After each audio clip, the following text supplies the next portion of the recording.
में हम लोग जानकारी प्राप्त करेंगे और आज का जो हमारा टॉपिक है वो है चक्रवाती तूफान, आंधी से खतरे एवं बचाव के संदर्भ में जानकारी। तो चक्रवाती तूफान होता क्या है?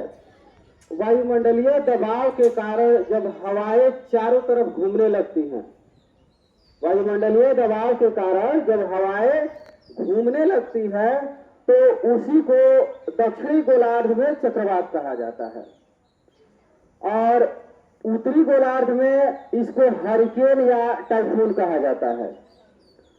ये घड़ी की सुई की दिशा में घूमती है, तो ये घड़ी की सुई की विपरीत दिशा में घूमती है, यानी कि इसका रफ्तार जो होता है वो बहुत तेज होता है। कभी कभी यह 140-200 किलोमीटर प्रति घंटे की रफ्तार से चलती है। इसमें क्षति बहुत ज्यादा होता है। ये खास करके देखा जाता है ज्यादातर जो तटीय इलाके हैं, जैसे केरल हो गया, गोवा हो गया, महाराष्ट्र हो गया या फिर गुजरात हो गया, तो इन सारे जो तटीय क्षेत्र हैं, इन क्षेत्रों में सबसे ज्यादा क्षति होने की संभावना रहती है। कभी कभी इसका रफ्तार बहुत ज्यादा हो जाता है तो ये अंदर भी प्रवेश कर जाता है। जैसे पश्चिम बंगाल से सटा हुआ है बिहार, तो बिहार में भी इसकी संभावना बढ़ जाती है, बिहार में भी आ जाता है। हम लोग देखते हैं कभी कभी क्या होता है, ये बहुत ज्यादा क्षति पहुंचा देता है, तो हमें इससे सावधानी बरतनी चाहिए। क्या क्या सावधानी बरतनी चाहिए हमें? तो चक्रवात के समय हमें बाहर नहीं घूमना चाहिए, क्योंकि हवा का रफ्तार बहुत ज्यादा होता है, हो सकता है कि आपको भी उड़ा ले जाए उसमें। अगर कोई क्षतिग्रस्त मकान है वहां पर हमें बिल्कुल नहीं जाना चाहिए।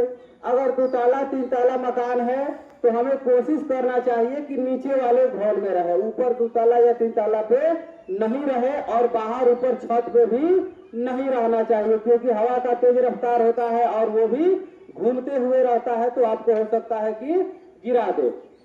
इसलिए हमें ऊपर नहीं घूमना चाहिए। इसके अलावा अगर चक्रवात में हम बाहर फंस गए तो हमें इधर उधर नहीं भागना चाहिए। किसी पेड़ के पास, और वो भी बड़े पेड़ के पास, आश्रय नहीं लेना चाहिए। अगर छोटा पेड़ है तो वहां पे हमें आश्रय लेना चाहिए। इसके अलावा अगर बिजली के खंभे हैं तो वहां पर हमें बिल्कुल नहीं जाना चाहिए, क्योंकि हो सकता है कि उस चक्रवात में, आंधी तूफान में बिजली का खंभा गिर जाए और वहां पर अगर हम फंस गए हैं, उसके आसपास है, अगर बिजली का खंभा या फिर तार गिरा हुआ है तो हमें दौड़कर भागना नहीं चाहिए। अगर हम भाग रहे हैं तो दोनों पैर को सटा करके जंप करते हुए, एक एक कदम कूदते हुए आगे बढ़ेंगे, क्योंकि उसका जो क्षेत्र रहता है वो गोल गोल रहता है और हर एक क्षेत्र में, यानी कि